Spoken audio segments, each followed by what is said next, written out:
20-ാം നൂറ്റാണ്ടിൽ ജീവിച്ചിരുന്ന ഒരു പ്രശസ്ത യഹൂദ റബ്ബിയാണ് ഇസ്രായേൽ സൊള്ളി.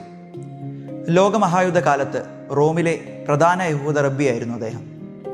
ജീവിതം മുഴുവൻ പ്രവചനങ്ങൾ പഠിച്ചും ഒപ്പം മിശിഹായെ കാത്തിരുന്നും അദ്ദേഹം ജീവിച്ചു. എന്നാൽ ഹോളോകോസ്റ്റ് ഭീകരതയുടെ സമയത്ത് ഒരു രാത്രിയിൽ അദ്ദേഹത്തിന് യേശുവിൻ്റെ ഒരു അരുൾപ്പാടുണ്ടായി, ഒരു ദർശനം. യേശു അദ്ദേഹത്തെ പേര് ചൊല്ലി വിളിച്ചു. ഒപ്പം അദ്ദേഹത്തോട് യേശു പറഞ്ഞു, ഞാനാണ് മിശിഹ, നീ കാത്തിരിക്കുന്ന മിശിഹ എന്ന്. 1945 അദ്ദേഹം ജ്ഞാനസ്നാനം സ്വീകരിച്ച് യുജീനിയോ എന്ന പേര് സ്വീകരിച്ചു. അദ്ദേഹത്തോട് ആളുകൾ ചോദിച്ചു, എന്തുകൊണ്ടാണ് ആ പേര് സ്വീകരിച്ചതെന്ന്. അദ്ദേഹം പറഞ്ഞു, യഹൂദ ജനത്തെ രക്ഷിക്കാൻ പരിശ്രമിച്ച 12-ാം പിയൂസ് മാർപ്പാപ്പയുടെ ബഹുമാനാർത്ഥം അദ്ദേഹം ആ പേര് സ്വീകരിച്ചുവെന്ന്. ഈ ആഴ്ചത്തെ സുവിശേഷത്തിൽ നമുക്ക് കാണാൻ സാധിക്കും, ഫരിസേയർ യേശുവിനെ കേട്ടിരുന്നു, പക്ഷേ യേശുവാണ് മിശിഹ എന്ന് അവർക്ക് മനസ്സിലാക്കാൻ സാധിച്ചില്ല. ഇന്നത്തെ കാലത്തും പലരും യേശുവിൽ വിശ്വസിക്കുന്നുണ്ട്, യേശുവിനെ ഒരു ചരിത്ര പുരുഷനായി മനസ്സിലാക്കുന്നുണ്ട്, പക്ഷേ അവർ ആരും യേശുവിനെ മിശിഹായായി മനസ്സിലാക്കുന്നില്ല.